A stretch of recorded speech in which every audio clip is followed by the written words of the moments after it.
Hari 31 Sabtu 6 September 2025. Keluarga yang takut akan Tuhan. Baca Amsal bab 14 ayat 26, 1 Samuel bab 2 ayat 12 hingga 17, 2 Timotius bab 1 ayat 5. Masyarakat saat ini penuh dengan masalah, tidak kurang dengan ahli politik yang sangat tamak, baik terhadap wang maupun kekuasaan. Malangnya, gereja pun tidak terkecuali daripada isu peribadi dan rohani ini. Akar masalahnya adalah kurangnya rasa hormat kepada Tuhan. Ahli sejarah China, Zhu Qi pernah berkata, hati seorang lelaki yang budiman selalu dipenuhi dengan rasa hormat. Hanya dengan hati yang penuh rasa hormat, seseorang dapat bertindak hati-hati dan mencapai kejayaan jangka panjang. Perkara yang paling menakutkan di dunia adalah hilangnya rasa hormat, di mana langit dan bumi tidak dihormati dan tidak ada makhluk hidup yang ditakuti. Rasa hormat ini harus bermula dari rumah, dengan memberikan peranan penting kepada unit keluarga. Amsal bab 14 ayat 26 memberi semangat kepada kita dengan mengatakan, dalam takut akan Tuhan ada ketentraman yang besar, bahkan ada pelindungan bagi anak-anaknya. Ibu bapa Kristian memiliki tanggungjawab untuk menjalani hidup yang menghormati Tuhan sehingga mereka dapat menjadi teladan dan contoh bagi anak-anak mereka untuk diikuti dan memberikan perlindungan syurgawi kepada anak-anak mereka.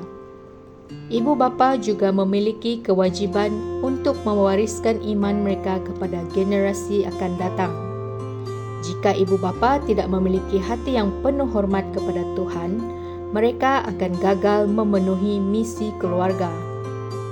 Berjalan dengan Tuhan dalam rasa hormat bukan hanya urusan peribadi, tetapi juga urusan keluarga. Eli, sekalipun seorang imam yang takut akan Tuhan, memiliki 2 anak yang tidak. Mereka tidak mengenal Tuhan, melakukan perbuatan jahat dan menyinggung hatinya yang akhirnya menyebabkan orang-orang membenci Tuhan. Lihat 1 Samuel bab 2 ayat 12 hingga 17. Sebaliknya, Lois dan Eunike, seorang ibu dan anak perempuan yang takut akan Tuhan, sangat mempengaruhi keturunan mereka. Timotius. Lihat 2 Timotius bab 1 ayat 5. Timotius kemudian menjadi seorang hamba yang sangat dipakai oleh Tuhan. Keluarga yang takut akan Tuhan tidak hanya mentaati perintah-perintah Tuhan, tetapi juga menjalani kehidupan harian mereka secara konsisten. Mereka hanya takut akan Tuhan kerana mereka menghargai kebenaran dan keadilan. Doa hari ini. Keluarga yang takut akan Tuhan tahu bagaimana menghormati Tuhan dan sesama. Tuhan, tunjukkan kepada ibu bapa bagaimana membimbing anak-anak mereka untuk menjalani kehidupan yang penuh rasa hormat. Ketika anak-anak memiliki Tuhan di dalam hati mereka, mereka juga akan menghormati orang lain. Keluarga yang takut akan Tuhan mempengaruhi keharmonian sosial dan kemakmuran bangsa. Tuhan, bangkitkan ibu bapa yang takut akan Engkau sehingga mereka dapat melahirkan keturunan yang saleh. Dalam nama Yesus. Amin.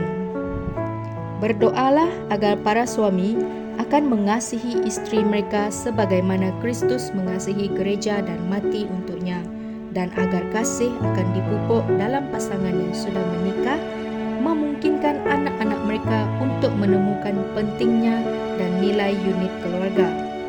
Efesus bab 5 ayat 25 ayat 28.